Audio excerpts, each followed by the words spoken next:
আমরা যেদিকে হেগে দিয়ে চলে আসি।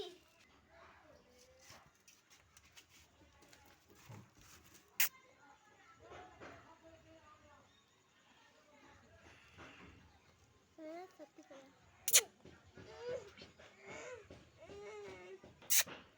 কে রে এত আমার ভুঁয়ে হাঁকছে? তুই আমার ভুঁয়ে হাঁকছিস না? ভাই খুবই হাঁকা চাপে চলে যায়, হেগে দিয়েছি। দাঁড়া মরম সাহেবকে বলতে যাচ্ছি। বলো না ভাই মরম সাহেবকে, নাহলে হাড়গোড় ভেঙে দিবে। যা মরম সাহেবের কাছে।